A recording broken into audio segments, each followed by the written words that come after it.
Eu quero trazer para os irmãos o exemplo do homem segundo o coração de Deus. Alguém sabe quem é este homem que a Bíblia chama de o homem segundo o coração de Deus? O rei Davi. O rei Davi é o homem que a Bíblia chama de o homem segundo o coração de Deus. Existem vários homens, personagens bíblicos que a Bíblia chama de homem de Deus, né? Eu preguei aqui na noite da virada sobre Eliseu, que foi reconhecido pela sunamita como um homem de Deus. E eu disse, é uma honra poder ser reconhecido como homem de Deus. Mas Davi não é apenas chamado de homem de Deus. É mais, eu diria que é até mais do que isso a expressão. É o homem segundo o coração de Deus. Era um homem que Deus olhava e dizia, esse é meu garoto, que orgulho desse garoto. Igual Deus olhava para Jó, igual Deus olhava para Noé, igual Deus olhou para Enoque, a ponto de dizer, vem cá meu garoto, fica comigo aqui, né? Olha a grandeza do privilégio que é andar com Deus e servir a Deus. Citando esses exemplos, eu não posso deixar de mencionar o Filho de Deus por excelência, que por 2 vezes Deus disse, este é meu Filho amado, que me dá grande prazer, ou em quem me comprazo, segundo outras versões da Bíblia, o nosso Senhor Jesus Cristo, né? E a Bíblia diz que nós estamos sendo transformados à imagem de Cristo. Olha a grandeza disso. Estamos sendo transformados à imagem de Cristo. Deus olha para os cristãos e vê no cristão a imagem de Cristo. E assim como Deus olhou para Jesus e disse, esse é meu Filho amado, em quem me comprazo, Deus olha para um cristão autêntico também com estes olhos, com este olhar. Isso é maravilhoso. Vamos ler a Bíblia. E eu separei para a leitura desta manhã, primeiro livro de Crônicas, capítulo 29. Sugiro que os irmãos abram, o irmão Marco vai projetar ali, mas se você acompanhar na sua Bíblia, o fato de ter a projeção aqui não deve substituir a nossa Bíblia de papel. Traz uma caneta, um destaca-texto, uma régua e vai marcando ela. Eu leio a Bíblia assim. Mas vamos ler então, 1 Crônicas, capítulo 29, de 14 a 17. Diz-nos assim a palavra de Deus, palavras do Davi, o homem segundo o coração de Deus. E diz-nos assim a palavra de Deus, mas quem sou eu? E quem é o meu povo, para que pudéssemos contribuir tão generosamente como fizemos? Tudo vem de ti, e nós apenas te demos o que vem das tuas mãos. Diante de ti somos estrangeiros e forasteiros, como os nossos antepassados. Os nossos dias na terra são como uma sombra sem esperança. Ó Senhor nosso Deus, toda essa riqueza que ofertamos para construir um templo em honra ao teu santo nome vem das tuas mãos e toda ela pertence a ti. Sei, ó meu Deus, que sondas o coração e que te agradas com a integridade. Tudo que dei foi espontaneamente e com integridade de coração. E agora vi com alegria, com quanta disposição, o teu povo que aqui está tem contribuído. Que Deus aplique a sua palavra aos nossos corações. Davi aqui está muito feliz porque ele fez uma campanha. Primeiro ele quis construir um templo para Deus. E aí, inicialmente, quando ele falou para o Natan da sua intenção, Natan deu a maior força. Vá lá, que coisa fantástica. O Natan, antes de perguntar a Deus, baseado nas boas intenções do rei, já se precipitou. Mas quando ele saiu de lá, Deus fala com ele, olha, vai avisar para Davi que não vai ser ele quem vai construir um templo para mim, vai ser o filho dele. E aí o Natan volta lá e diz para o Davi, olha, não é você que vai construir o templo, é o seu filho. E Davi não recebe isso com desagrado. Pelo contrário, ele diz: Senhor, quem sou eu? Eu já tenho esse privilégio de ouvir do Senhor que até meu filho, minha descendência, vai continuar o reino. O Senhor está falando do meu futuro, né? E também, mesmo Deus tendo mandado essa mensagem para Davi, ele não negligencia algo que ele pode fazer. O que ele faz? Ele pega parte de toda a sua riqueza, ouro, prata, pedras preciosas, madeira, ferro, material de construção em geral, e ele doa, já guarda, estoca para a construção do futuro tempo, e chama o povo de Israel para contribuir. E começando dos líderes, generais do exército e outros oficiais do rei, e a própria população, o povo responde de uma maneira muito positiva. E agora esse texto que nós estamos lendo é parte da alegria de Davi pelo privilégio de poder contribuir. E eu quero destacar aqui inicialmente 3 coisas nesse texto. Depois nós vamos para outro exemplo também do Davi, em outro livro, que são princípios que devem nortear a compreensão de um cristão no que diz respeito a contribuições. E entenda bem, nesse texto especificamente, como naquele texto de 2 Coríntios, capítulo 8, de 1 a 5, quando falamos dos macedônios, não estávamos falando necessariamente em dízimos. Ali eram situações de recolhimento de ofertas, é diferente. Apesar de que as motivações, tanto para dízimos quanto para ofertas, deve ser a mesma. Inclusive, eu digo que o dízimo de um cristão é uma oferta. E nós vamos falar disso nos próximos domingos. Se tiver interesse por esse assunto, continue vindo, tá bom? No domingo pela manhã, só estamos falando isso aqui nos domingos pela manhã, tá bom? Então vamos destacar algumas coisas aqui na experiência do Davi. Olha o versículo 14. Primeira coisa: mas quem sou eu e quem é o meu povo para que pudéssemos contribuir tão generosamente como fizemos? Olha um detalhe interessante, ele destaca o quê? A generosidade. Já falamos disso sobre os macedônios. O que faz uma pessoa rica não é o que ela possui, é a sua generosidade. Inclusive não existe riqueza sem generosidade. Quem acumula, quem estoca, é mesquinho. Infelizmente pode ter bens, riquezas, dinheiro, mas não tem riqueza verdadeira aos olhos de Deus. Então ele diz: quem sou eu e quem é o meu povo para que pudéssemos contribuir tão generosamente como fizemos? Olha a primeira frase que vem em seguida, vamos juntos? Tudo vem de ti. Você é cristão, você sabe disso. Você precisa ter essa convicção. Tudo que você é e tem veio de Deus. Você não escolheu nem a cor da sua pele, nem a família que você nasceu, nem a sua estatura, nem a cidade ou o lugar onde você nasceu. Eu sou lá do Canto Alegre, município do Riachão, no Maranhão, uma roça lá, foi lá que eu nasci.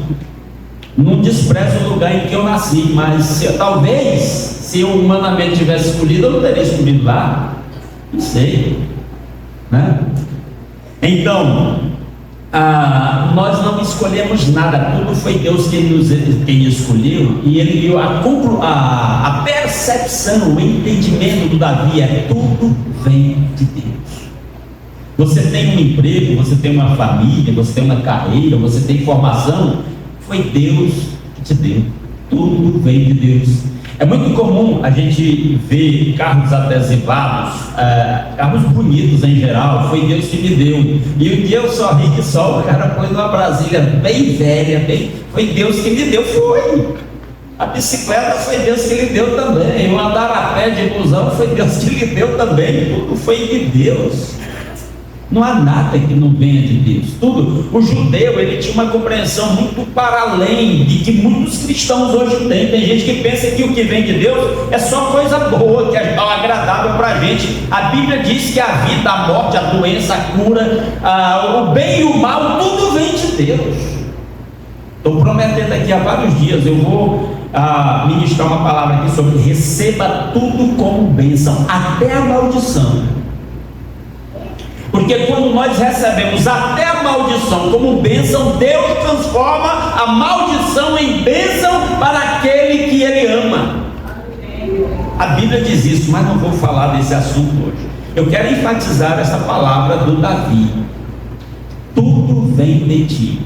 Esse é um sentimento que deve nortear a vida de um cristão quando ele administra os bens que ele recebe. Não é meu, está comigo.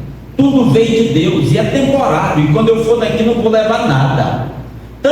Tem duas personagens bíblicas, recitando o nome, tem duas personagens bíblicas que diz que nós viemos não trouxemos nada, e quando sairmos daqui não vamos levar nada. Os irmãos sabem quem são essas duas personagens bíblicas que dizem isso? Jó, eu comecei a apontar, e outro. Quem foi o outro que disse isso? Paulo diz isso também, lá para Timóteo, né? Nós não trouxemos nada a esse mundo e nada vamos levar daqui. E ele diz: tendo com que comer e nos vestir, estejamos contentes, né? E Davi, quando ele fala isso aí, que tudo vem de Deus, ele expressa de certa forma esse entendimento. Nós não trouxemos nada, nada é nosso, está no máximo está emprestado. Deus nos confiou para nós administrarmos. Já falei dessa questão de administrar o que Deus nos dá. A parábola dos talentos cita isso. O Senhor vai viajar, chama os seus servos, para um dá 5 talentos, para outro dá 2 talentos e para outro dá 1, e eles vão administrar enquanto o Senhor está fora. Quando o Senhor voltar, vai pedir contas. E a alegria do Senhor para o que recebeu 5 e para o que recebeu 2 é igual, porque ambos administraram bem, segundo a sua capacidade, suas posses. E a decepção do Senhor com o que recebeu apenas 1 não é porque ele tinha só 1, não, é porque ele não foi um bom administrador, ele enterrou o talento do seu Senhor. Tem muita gente enterrando talento. Então precisamos ter em mente, como Davi, que tudo vem de Deus. E no verso 16 ele diz assim: ó Senhor nosso Deus, toda essa riqueza que ofertamos para construir um templo em honra ao teu santo nome vem de onde? Das tuas mãos. E toda ela pertence a quem? A Deus. Entenda isso. Tudo que você é e tem pertence a Deus, é dele, veio dele, é para ele. Por isso que eu disse, venho falando, batendo nessa tecla.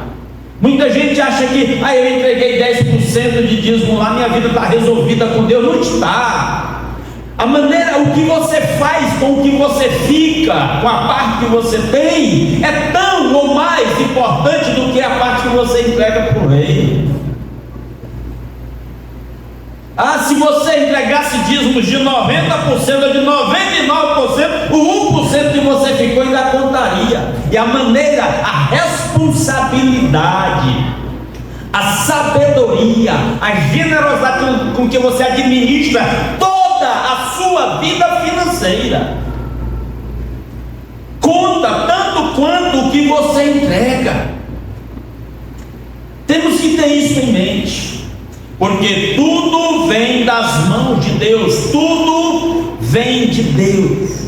Primeira ênfase, primeiro ensino que eu estou tirando aqui desse texto de Davi: tudo vem de Deus. E aí, ligado uma coisa com a outra, olha o versículo 15: diante de ti somos o quê? Estrangeiros e forasteiros, como os nossos antepassados. Os nossos dias na terra são como uma sombra, sem esperança. E esse sem esperança aqui é no contexto de que vamos morrer, não tem jeito. mais cedo ou mais tarde vamos nos encontrar com a morte.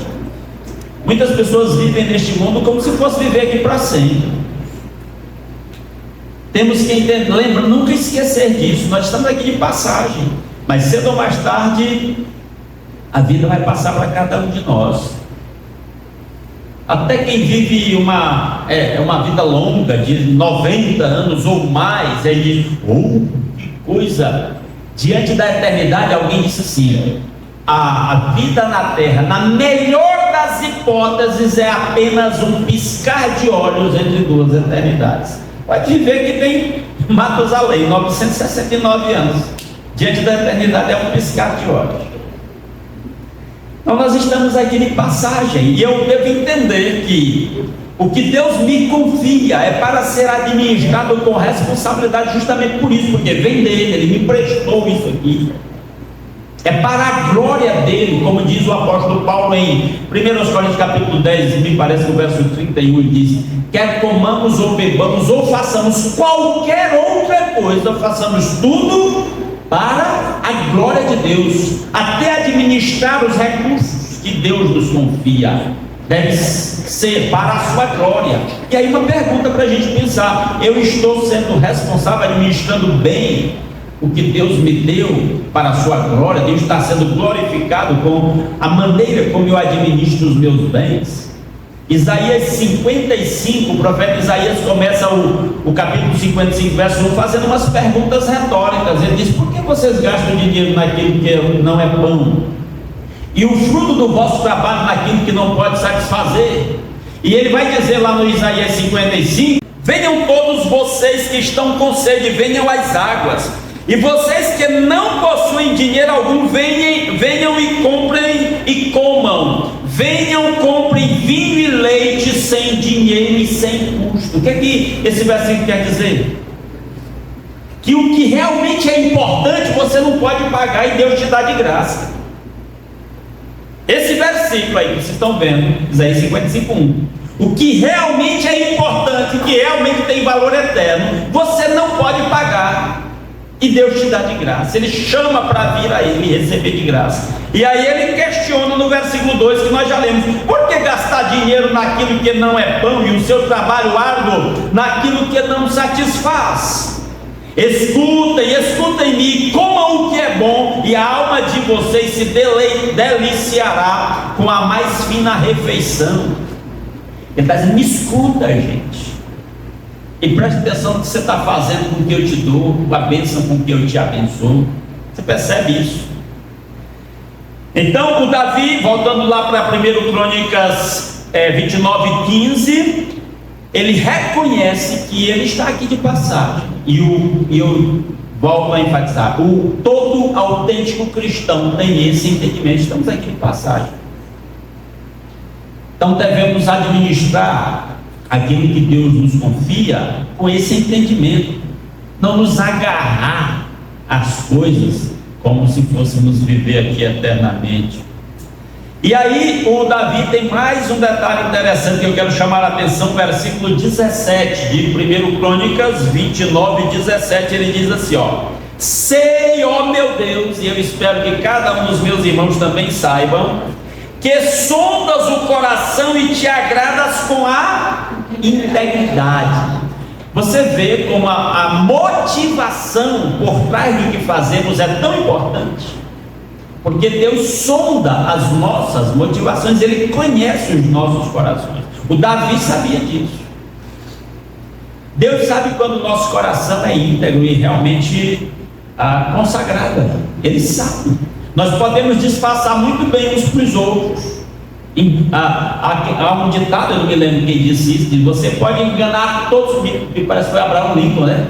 Você pode enganar a todos por algum tempo, você pode enganar a alguns o tempo todo, mas você não pode enganar a todos o tempo todo. E se a gente quiser complementar isso com o que está sendo lido aqui, você não pode enganar a Deus por nem um segundo, em nada, absolutamente. Então ele está dizendo que Deus sonda o nosso coração, ele avalia as nossas motivações, Ele conhece isso, isso é muito importante. Ele diz, ele sonda, vê as motivações, e ele se agrada com o quê? Com a, segundo essa versão, a integridade. O cristão é chamado para viver uma vida íntegra. As pessoas precisam olhar para o cristão e ver uma conduta exemplar. Vamos falhar, vamos pecar. A Bíblia diz que se nós dissermos que não temos pecado, nós enganamos-nos a nós mesmos e a verdade não está em nós. Isso está lá em 1 João capítulo 1, verso 8. Mas no capítulo 3, a partir do versículo 3, na mesma primeira epístola de João, João ensina que o cristão peca, mas ele não vive habitualmente no pecado. Ele diz assim: quem vive habitualmente no pecado não o viu nem o conhece, não nasceu de novo. Falhamos.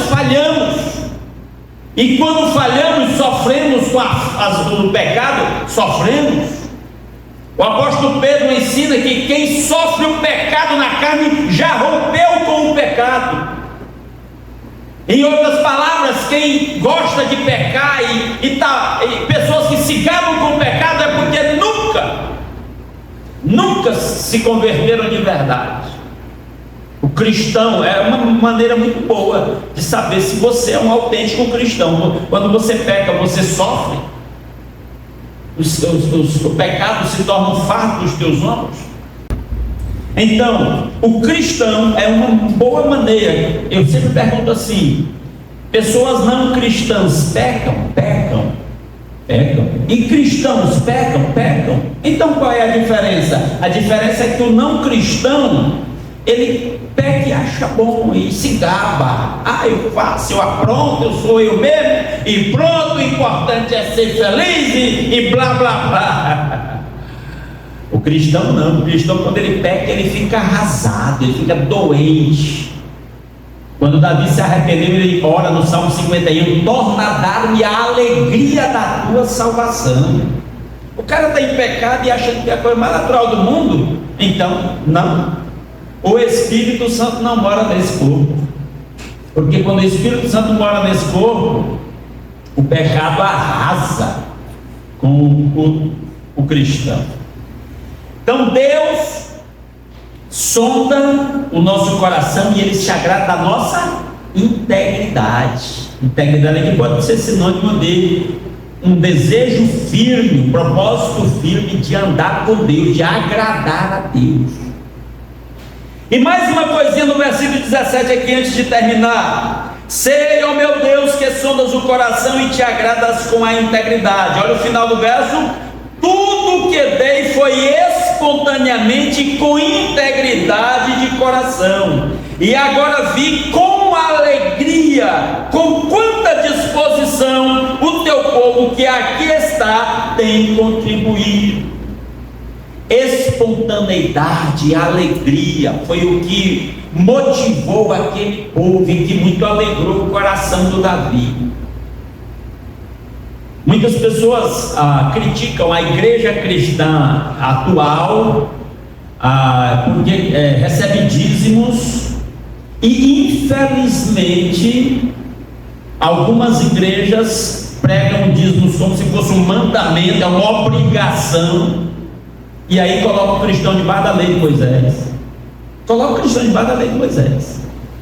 Lembro de um pastor, amigo meu, que depois eu pastorei a igreja que ele havia pastoreado. E os anos que eu passei lá, eu fui desfazendo toda a besteira que ele tinha feito lá nesse sentido. Porque ele chegou para dizer: se você não entrega dízimo, você não é crente, não vai para o céu. Ou seja, agora a salvação é paga pelos dízimos.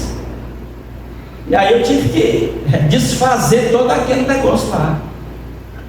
Porque a contribuição, Deus espera até para o israelita, o judeu, que estava sob a lei de Moisés. Deus queria a espontaneidade. Você vai ver isso aqui, a gente vai continuar falando desse assunto. E é o que Davi fala, que menciona a alegria, a espontaneidade. Você que é pai, você quer que seu filho lhe obedeça por obrigação ou espontaneamente? Daí já dá para você julgar. Deus quer que você seja espontâneo ou como obrigação? Espontânea alegria, voluntariedade. O amor que deve regir a nossa vida é a nossa lei. Hoje à noite eu vou começar. Tem vezes que eu fico empolgado durante a semana preparando a mensagem. Essa de hoje à noite eu estou.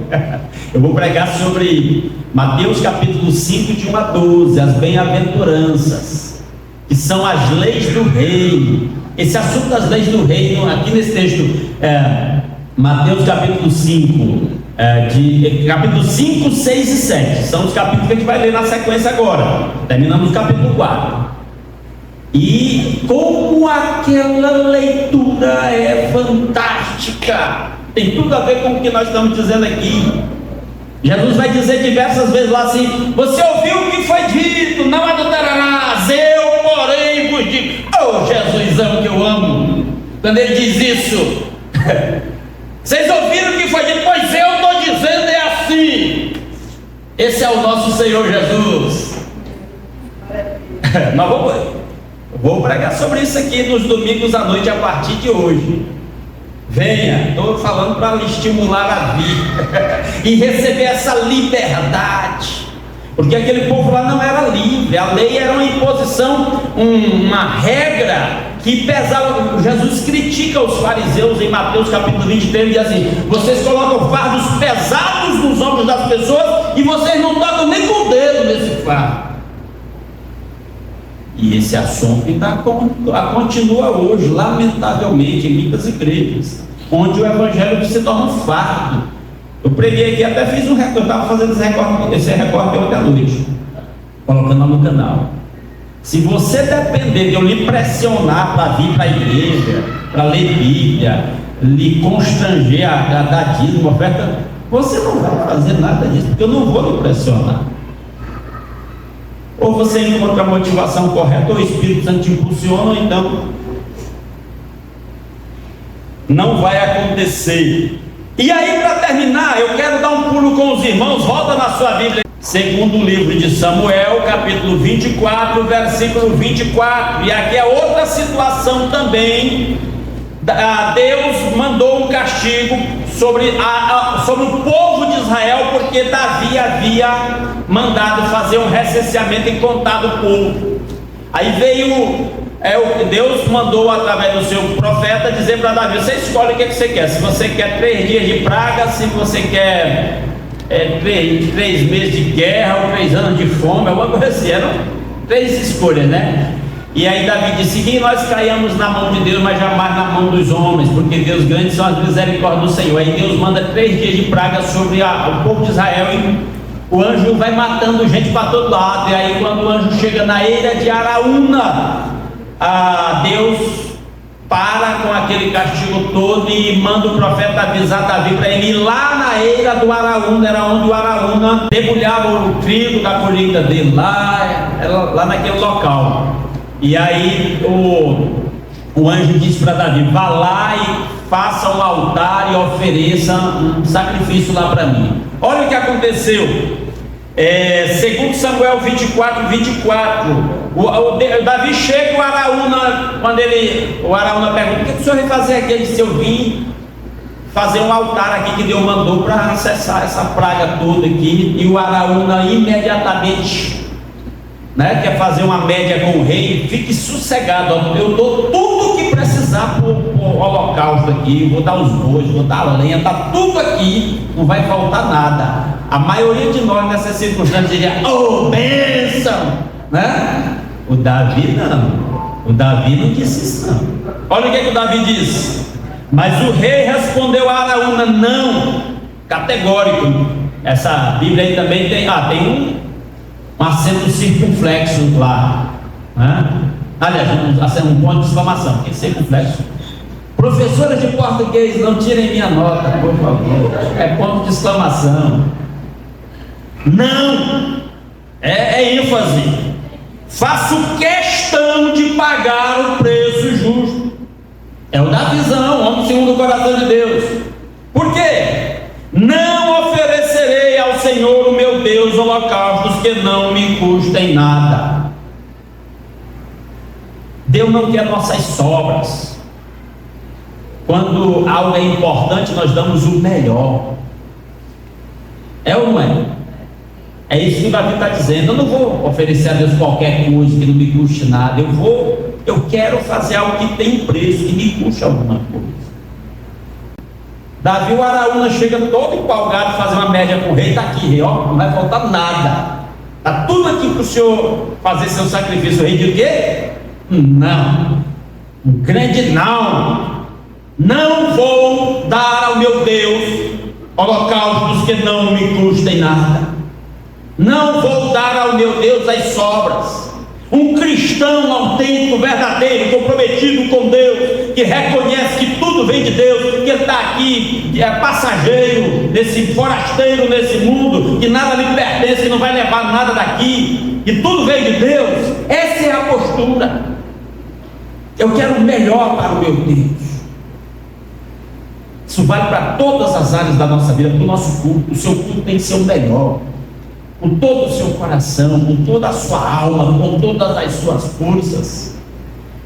Isso aqui, eu já vou falar de novo.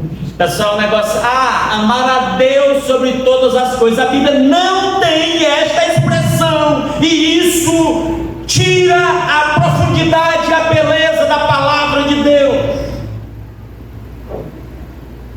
Depois você lê em casa, se quiser conferir agora, Deuteronômio capítulo 6, verso 4 e 5. Ouça, ó Israel, o Senhor nosso Deus é o único Senhor. Ame o Senhor teu Deus. Não é acima de todas as coisas, é de todo o teu coração, de toda a tua alma e de todas as tuas forças. Em outras palavras, é com teu espírito, com tua alma e com teu corpo. É com tudo que tu és. Você tem que amar a Deus com tudo. E aí quando ele diz teu espírito, tua alma e o teu corpo, e aí Jesus acrescenta lá no Novo Testamento, e com todo o teu entendimento. Porque nós não podemos ir além do nosso entendimento. É por isso que o apóstolo Paulo diz em Romanos 12:1: transformai-vos pela renovação. 12:2: transformai-vos pela renovação do vosso entendimento. Quando eu ministro uma palavra dessa sobre essas questões, eu estou dizendo que o Espírito Santo transforma o seu entendimento, que você faz as coisas pelo motivo correto, porque é o amor que é o nosso mandamento que deve reger a conduta de um cristão no reino do nosso Senhor Jesus Cristo. É a postura do Davi aqui.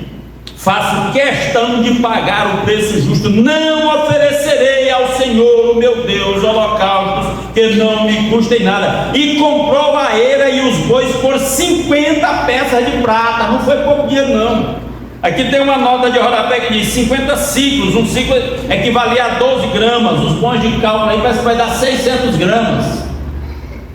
Quanto é um quilo de prata hoje? Eu não sei. E nem sei o preço da prata naquele tempo, mas se diz que não foi tão. Foi um preço muito bom que pagou por aquilo.